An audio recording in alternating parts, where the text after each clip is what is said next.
Sadie, please just do something. Hey, have you guys seen Sadie? No. Hey, has anyone seen Sadie? Check the cabinet! Sadie, you have to get out of the cabinet. Please just do something for this class. Fine.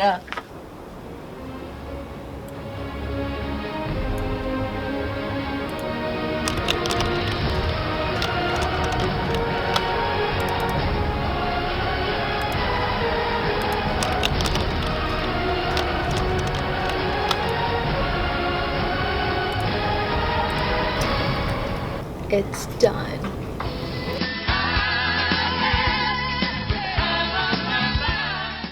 Hi, I'm Jackie. I'm Nina, and this is HNN.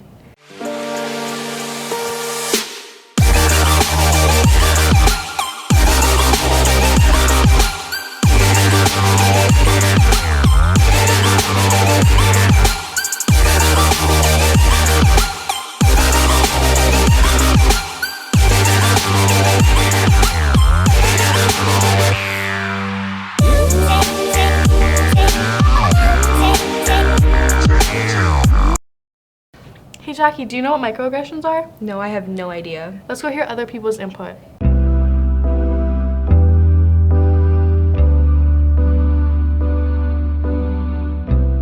My name is Tatiana Purefoy and I'm a junior at Harlem High School.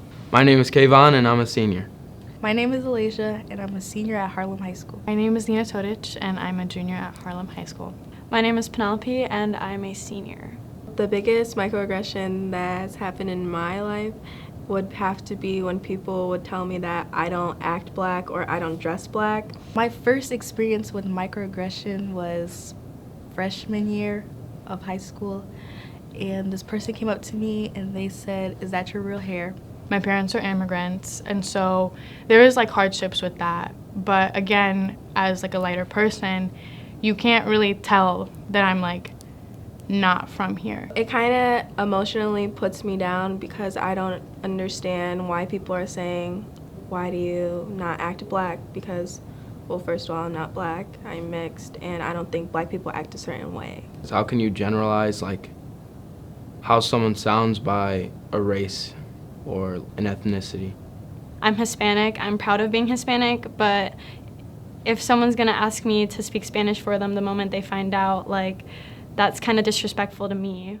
Subtle things like asking like black people just because they're black, like where they're from, is in itself a microaggression because it just kind of instills the fact that like you kind of have the belief that it's like, why are you here? I think people should learn about microaggressions because it's just important to be conscious of the things that you're saying to other people and how it makes them feel, especially when you're putting them under a certain stereotype that you've been taught to believe or think of people. I don't think many people realize that they do it when they do use microaggressions, and it's still a form of racism, I think. So I think people should just try to educate themselves. If you don't know what something is, then how are you going to change it? And if you're not willing to accept that you are a perpetrator of microaggressions, then how are you going to change your behavior and stop touching black people's hair when they didn't like give you permission to? How are you going to limit yourself from these racist behaviors so you and yourself can become a better like individual towards other people that are not like you?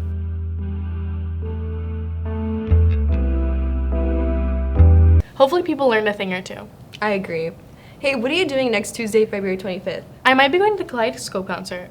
Every year, the Harlem Music Boosters put together a band and choir concert of every ensemble in the district. This concert includes the Fine Arts program, elementary band, middle school band and choir, and all bands and choirs here at the high school.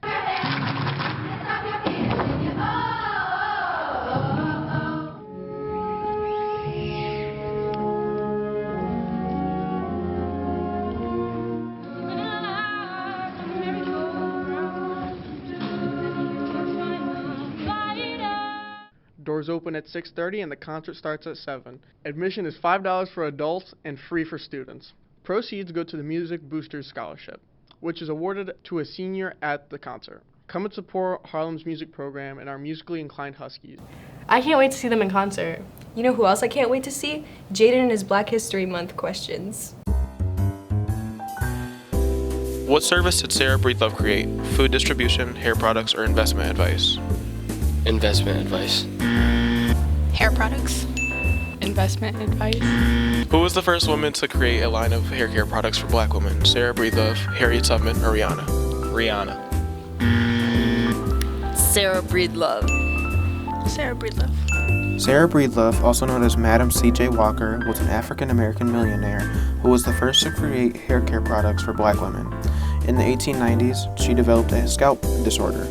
She lost most of her hair and began experimenting with home remedies and store-bought hair care remedies. In 1905, she was hired by a hair care product entrepreneur, and in 1910, she started the Madam C.J. Walker Manufacturing Company to sell her products.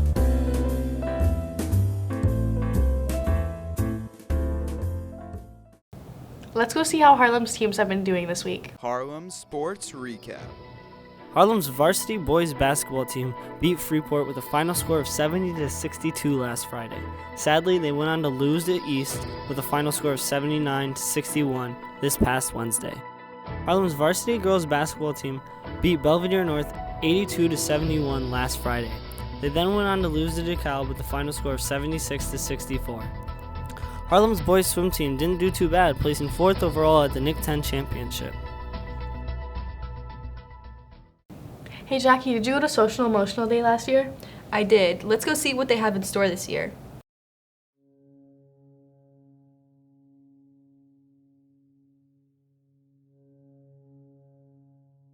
Hi there, my name is Masha Yerofiva. Lieutenant Tammy Stanley. My name is Teresa Malechko. My name is Megan Brashan, and I'm the Executive Director at Children's Safe Harbor. I have a practice called Centered. I'm a solo practitioner. Winnebago County Sheriff's Office. And I am a therapist at KP Counseling. We're a pretty small organization that is trying to have a really big footprint.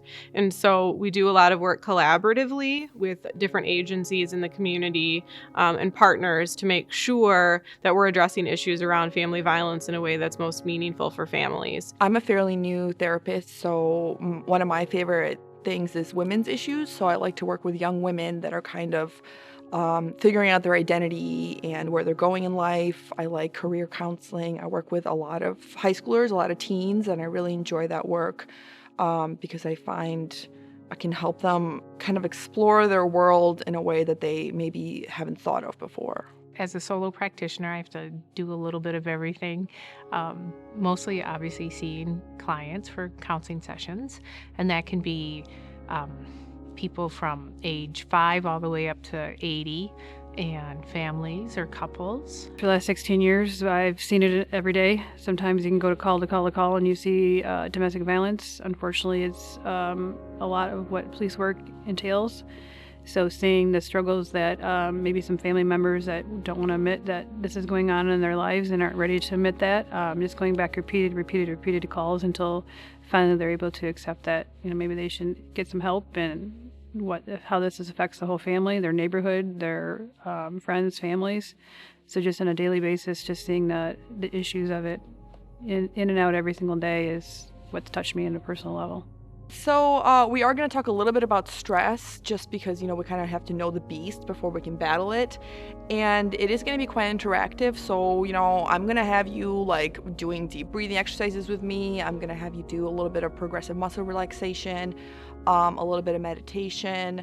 So just kind of try on a bunch of different stuff and hopefully one of those things will fit with you. And if not, I have a lot of other recommendations that you could try on your own. The other thing that I think that they can expect is some heavy content, some heavy stuff.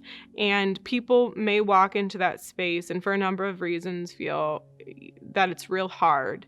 And so I want people in that space and in that experience to know that you have support. There are people around you that you can lean into or service providers that you can lean into and talk to you and that will help you and protect you in those times, but that it's okay to not be okay.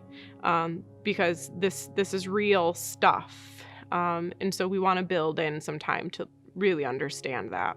I think we're looking at kind of maybe a small group roundtable kind of discussion bringing up some real life examples, and then what would be a more positive way to communicate. You know what to look for if you think it isn't domestic violence or it is domestic violence, and what you can do if you're a teenager and you experience that. And it's just hopefully some information that, teenagers shouldn't really know at this point in time, but once they start dating, they should know what domestic violence is. And so I think talking to young people is particularly exciting because you guys are the change agents. You're the one who's going to make a difference. And so I think that is super exciting. And I don't get the opportunity enough. And so when I've gotten invited twice now to come talk to the students, it's something that I would jump at. I was involved in it last year, and it seems like it's just really neat, and it's really awesome to be able to do something with young people and emerging adults, and I think the topic is really fantastic.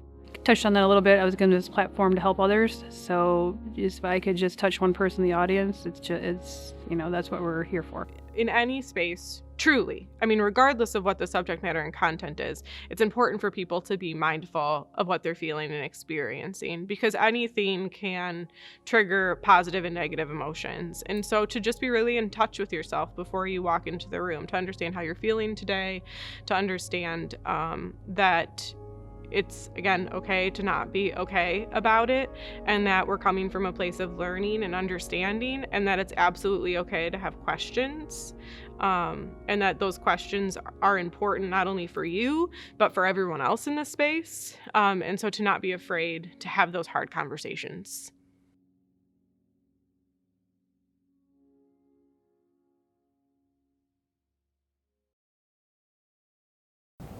And that's the show, Harlem. Like us on Facebook, follow us on Twitter, and subscribe to our YouTube channel.